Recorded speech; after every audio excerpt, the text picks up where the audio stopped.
Good afternoon everyone, so we're looking at the Bering watch brand.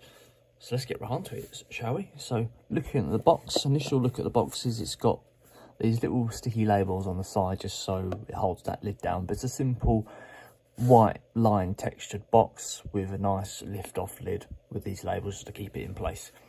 Let's have a little look inside. Yeah, let's get right onto it.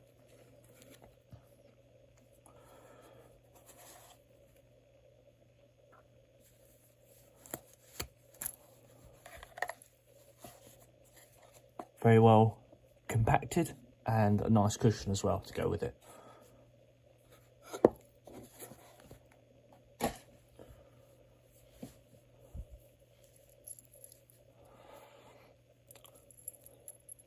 So here we go guys, this is the Bering Solar 1643 33mm. So the Bering brand comes from Denmark. It's not a Chinese brand, but they do use China as a manufacturer for their components. Just a little bit about this watch. Retails at £90, weighs just under 100 grams, so it weighs about 80. It actually weighs 81 grams, and operates on a solar quartz movement. The solar component of this, if you were to leave this watch in the dark for a certain amount of time, it'll store charge from 6 to 12 months. So it'll work on one charge for that long. Got a 33mm case diameter in terms of going across here, and a 44 case length essentially, and an 8mm case thickness. So it's not a very thick watch, not a very heavy watch either. So looking at the face, we've got a jet black style outer ring here with those fully luminous number system going around the increments, and a nice sort of old-fashioned style lined effect in the middle with a nice orange hand as well. Follows the same sort of style as an old-fashioned Seiko Tiger Eye. I've done a review of that as well. Check that out on my channel if you get a chance. The glass going on the top is a full sapphire crystal with a curved gradient to it.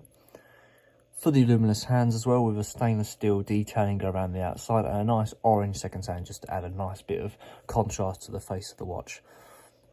Lines up nicely with the increments as well, that second hand. We've also got a tiny little date dial next to the 3 PM.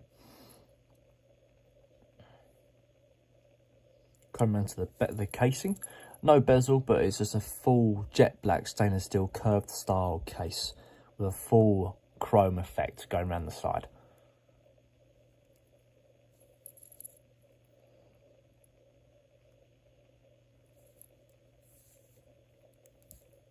Angles inwards as well, this casing, rather than just being a fixed plate on your hand. So coming around to the, actually let's have a look at the crown movement first before we move on to the back. A nice strong movement to the crown movement there. Sometimes they can be quite flimsy, so if you turn them a little bit, the hands start flying around. This one's not like that, it's nice and strong. Let's have a look at the date dial movement, see how that goes. We've got a nice turning movement to that as well. It's only a tiny one, so that's the problem. You probably will need to have good eyesight to be able to see that.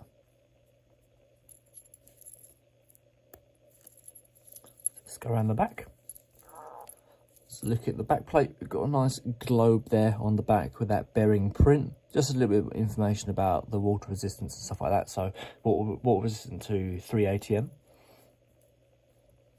Come down to the strap. We've got a mesh style strap. This is not often seen anymore, but often some brands like to revisit that style and have a mesh strap put on their watches, like so. Often like for example, a Q Timex reissue Sprite, done a review of that as well. That's got a similar sort of style strap that has to be adjusted with little tiny screwdrivers in here, as you can see, to be able to remove that strap.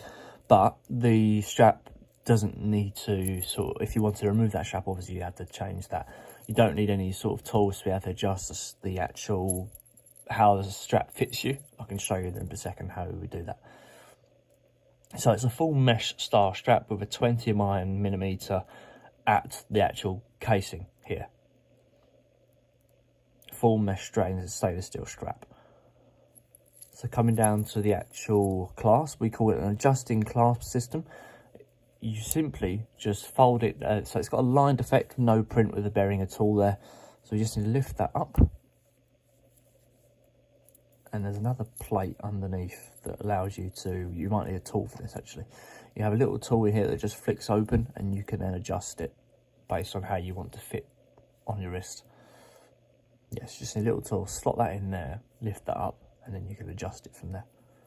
But it's got a nice clicking down mechanism on that. Some of the old-fashioned ones just used to slide back in place. But there we go, guys. That is the Bering Solar 16433, the 327 variant.